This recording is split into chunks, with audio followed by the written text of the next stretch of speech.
నమస్తే, welcome to Telugu రాజ్యం. నేను మీరా. నెల్లూరు, ప్రధానంగా నెల్లూరుకు సంబంధించినటువంటి కూటమి నేత మినిస్టర్ ఆనం రామనారాయణ రెడ్డి గారికి వయసు రీత్యా ఆయన పదవిని కొద్ది కాలం దూరం పెట్టే యోచనలో కూటమి ప్రభుత్వం ఉన్నట్లుగా ఆ పదవిని ఎవరికి కట్టబెడతారు అనే అంశం గురించి ప్రధానంగా చర్చలు నడుస్తున్నాయి. ఇందులో ముఖ్యంగా వైసీపీ పార్టీ నుంచి కూటమిలోకి వచ్చినటువంటి కోటమిరెడ్డి శ్రీధర్ రెడ్డి, వేమిరెడ్డి ప్రశాంతి రెడ్డి గారి పేర్లు వినిపిస్తున్నప్పటికీ చంద్రమోహన్ రెడ్డి గారికే ఇవ్వబోతున్నట్టుగా ప్రధానంగా చర్చలు జరుగుతున్నాయి. ఈ అంశం గురించి మనతో మాట్లాడడానికి ప్రముఖ పొలిటికల్ అనలిస్ట్ కేఎస్ ప్రసాద్ గారు ఉన్నారు. ఆయనతో చర్చిద్దాం. కొన్ని ఈక్వేషన్స్ని ఏదో మనం ఏది పడితే అది మాట్లాడితే దాని కాన్సిక్వెన్సెస్ కొంచెం డిఫరెంట్గా ఉంటాయి. ఎందుకంటే మీరు ఆనం రామనారాయణ రెడ్డి గారు అనే ఒక టాల్ పర్సనాలిటీతో మిగిలిన కంపేర్ చేయడం, ముఖ్యంగా నెల్లూరు అన్న ప్రాతిపదిక మీద, దట్స్ అటర్ నాన్ సెన్స్ అని చెప్తాను. ఓకే, ఆయన ఎక్స్పీరియన్సు, ఆయన రాజకీయ చతురత్వం ఉంది. వీళ్ళందరూ చిన్నపిల్లలు. అసలు ఆల్రెడీ చంద్రబాబు గారి క్యాబినెట్లో ఉన్న జూనియర్స్తోనే ఆయనకి చాలా పెద్ద నెత్తిన వస్తుంది. కంటిన్యూస్గా ఆయన క్లాసులు పీకుతున్నారు, కంటిన్యూస్గా వాళ్ళకి చేతావనీలు ఎప్పటికప్పుడు ఇస్తూ, ఇవన్నీ కాన్సిక్వెన్సెస్ ఉంటూ మళ్ళీ కొత్త బ్యాచ్లు లోపల తీసుకొద్దాం అన్న ప్రాతిపదిక మీద అయితే వేమిరెడ్డి ప్రశాంత్ రెడ్డి గారిని, కోటమిరెడ్డి శ్రీధర్ రెడ్డి గారు, ఎందుకంటే వీళ్ళిద్దరూ అగ్రెసివ్ నోట్స్, అది చంద్రబాబు నాయుడు గారి వేవ్ లెంత్కి అస్సలు మ్యాచ్ కాదు. అంచేత అది ప్రసక్తే లేదు. వెనకటికి ఒక సామెత ఉంటుంది, కరవమంటే పాము కోపం, మేఘమంటే కప్ప కోపం అనే ఒక సామెత ఉంటుంది కదా. అలా సోమిరెడ్డి గారి విషయంలో కూడా లోకేష్ గారు వర్సెస్ చంద్రబాబు నాయుడు గారు అన్న దగ్గర ఆయనది బెర్త్ ఎప్పటికీ చంద్రబాబు నాయుడు గారి పరంగా ఉన్నా సరే, గతంలో మా గొప్ప మనిషి ఒక అతను ఉన్నాడు, త్యాగధనుడు అని పేరు పెట్టాం ఆయనకి.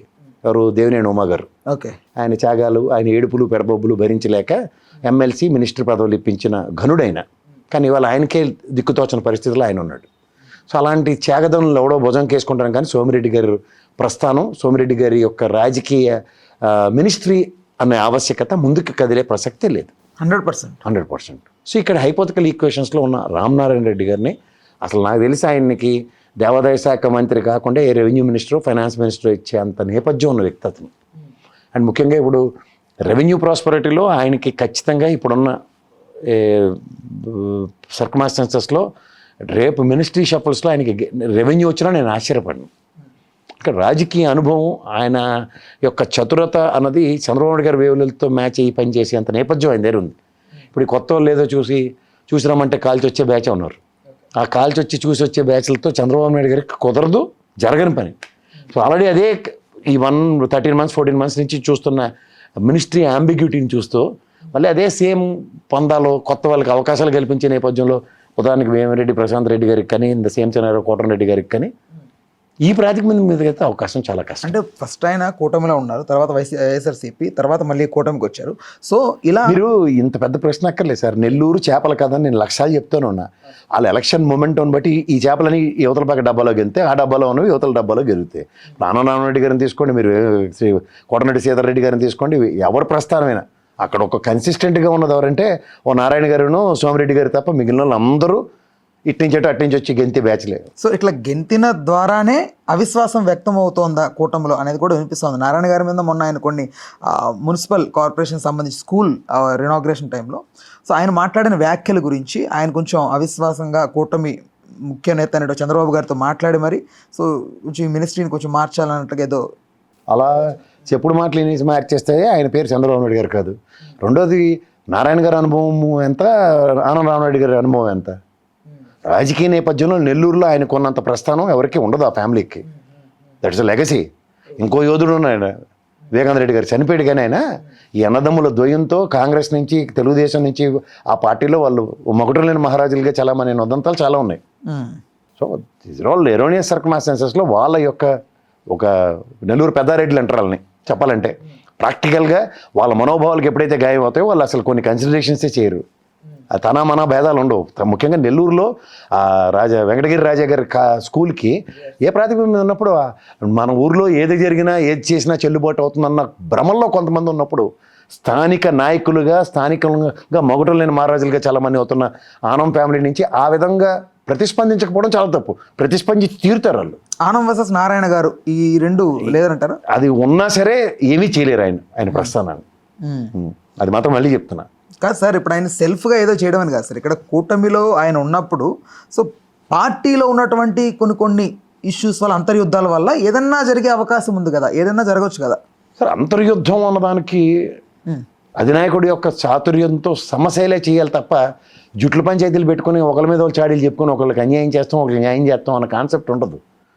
ఇప్పుడు నారాయణ గారు ఎమ్మెల్యే, సోమిరెడ్డి గారు ఎమ్మెల్యే, ఆనం రామనారాయణ గారు ఎమ్మెల్యే, శ్రీధర్ రెడ్డి గారు ఎమ్మెల్యే, అండ్ ప్రశాంత్ రెడ్డి అమ్మ గారు కూడా ఎమ్మెల్యే. సో వీళ్ళందరూ ఎమ్మెల్యే స్థాయిలో ఒకరి మీద ఒకరు హెచ్చులు తగ్గులు అనుకుంటే వీళ్ళందరికన్నా హైయెస్ట్ పెడస్టల్ మీద ఉన్నది అన్నట్టు రామనారాయణ రెడ్డి గారు. రాజకీయాల్లో ఆయన అనుభవం ఎంతండి, చంద్రబాబు గారు కాంటెంపరీ ఆయన. కానీ వీరు అప్పుడప్పుడు ఇట్లా షిఫ్ట్ చేశారు. మేము మాత్రం ఎప్పటి నుంచో విధేయుడుగా ఉన్నాం. కూటమి కాదు. ఇప్పుడు సోమిరెడ్డి గారు ఉన్నారండి మళ్ళీ అనమాట, ఉన్నారు విధేయతతో చాటుకోరు. ఎన్నిసార్లు గెలిచారు ఆయన, ఎన్నిసార్లు గెలిచారు? రామనాయుడు గారి ట్రాక్ రికార్డ్తో ఎవరిని కంపేర్ చేస్తారు మీరు? సార్ ఆయనతో కంపేర్ చేయకపోయినా మినిస్ట్రీ పదవికి ప్రధానంగా ఎవరికి ఏం పదవి అండి, ఎవరితో కంపేర్ చేస్తారు? ఇప్పుడు మనిషి అంత మనిషి ఉండి అందరూ బుచ్చే చౌదరి గారులాగా త్యాగాలు చేసుకుంటూ కూర్చుంటారు కూడా, ఏళ్ళ తరబడి గెలుచుకుంటూ వచ్చి నాకు మినిస్ట్రీ లేకపోయినా అలాగే ఉంటానన్న చిత్తశుద్ధి పార్టీ వెసెస్ అన్న దగ్గర. వీళ్ళు ప్రైమరీ మోటో నచ్చకపోతే పార్టీ మారిపోయి చూపించిన ట్రాక్ రికార్డులు ఉన్నప్పుడు విశ్వసనీయత విధేయతలు కాదు అక్కడ, ఒక పర్సనాలిటీకి పార్టీ ఇచ్చే కన్సిడరేషన్ ఆ ప్రాస్పెక్ట్లో చూడండి అంతే. రైట్. ప్రధానంగా ఇక్కడ ఈ మధ్య కాలంలో వేమిరెడ్డి ప్రశాంతి రెడ్డి గారు అవనివ్వండి, కోటంరెడ్డి శ్రీధర్ రెడ్డి గారు అవనివ్వండి, వీళ్ళిద్దరూ అదే పనిగా జగన్మోహన్ రెడ్డి గారు విమర్శించడానికి కారణం కూడా వ్యూహరచన జరుగుతుంది ప్రధానంగా ఈ మినిస్టర్ పదవి గురించే అనే దాని గురించి ఉంది సార్. సార్ ఒకటి, ఇవన్నీ తాత్కాలిక ఉపశమనం సార్. ఎవరో అందరూ నలుగురు నాలుగు మాట్లాడుతున్నారు కాబట్టి నేను కూడా నాలుగు మాట్లాడాలన్న దాంట్లో పార్టీ చూస్తుందంటే నేను ఖచ్చితంగా ఒప్పుకోను. ఏ పార్టీ అయినా సరే, తెలుగుదేశం లాంటి పార్టీ ఒక 4 దశాబ్దాలు బట్టి రాజకీయ పంథ రాజకీయ విధానాలు ఎవరు చూసినా సరే మీరు చెప్పిన దాంతో నేనైతే ఏకీభవించలేను. అందులో ముఖ్యంగా చంద్రబాబు గారు లాంటి వ్యక్తి ఇలాంటి విషయాల్లో కన్సిడర్ చేసి ఇట్లా టాలరెన్స్ని ఈ విధంగా డైల్యూట్ చేస్తారన్న దగ్గర నో. ఆయన ఇచ్చి పర్సనల్ అలా అయితే ఆయన ఫస్ట్ టర్మ్ ఇవ్వకుండా ఉండుందరు మినిస్ట్రీ, ఏదో తాత్కాలిక ఉపశమనంలాగా ఇచ్చిన మినిస్ట్రీ కాదు అది. He has measured is capability and caliber as far as his individual political career is concerned. ఇప్పుడు కొన్ని మీరు ఈ జూనియర్లు సీనియర్లు మిశ్రమ కలయిక మీరు ఆద్యంతం గమనించగలిగితే ఒక ఎవరు మన అచ్చెన్నాయుడు గారు ఒకరు, ఈ రామనారాయణ రెడ్డి గారు, ఇలాంటి వాళ్ళు వేళ్ల మీద లెక్కెట్టే అంత సీనియర్స్ని ఈసారి క్యాబినెట్లో ఉంచారు. సో అది చంద్రబాబు గారు ఖచ్చితంగా అది ఆయన సే అంటారు దాన్ని. ఇది మిగిలింది లోకేష్ గారు సే అనుకుందాం కంపారిజన్ చేసుకుంటే. బట్ ఈ 13-14 నెలలు బట్టి ఆద్యంతం మినిస్టర్స్కి ఇస్తున్న ర్యాంకింగ్లు, మినిస్టర్స్ మీద చంద్రబాబు నాయుడు గారు ప్రదర్శిస్తున్న తీరుతెన్నులు అన్నీ గమనిస్తే ఖచ్చితంగా రామనారాయణ రెడ్డి లాంటి సీనియర్ మంత్రికి అక్కడ జరిగిన ఏదైనా అవ్వచ్చు. లోకేష్ గారు నారాయణ గారి సమక్షంలో వెంకటగిరి రాజా గారి స్కూల్ విషయంలో ఆయన మాట్లాడిన దాన్ని, వీళ్ళు పర్సనల్గా తీసుకున్న దాన్ని చంద్రబాబు గారి లెవెల్లో దాన్ని ఏ విధంగానో పాసిఫై చేసేసి ఉంటారు. ఎందుకంటే ఆ ఇష్యూ ఎక్కడ it will not after that messed up అవ్వలేదు. మా అయితే మిల్లటోళ్ళు 4 వీడియోలు చేసామో కానీ అంతకన్నా ఇంకెళ్ళలేదు.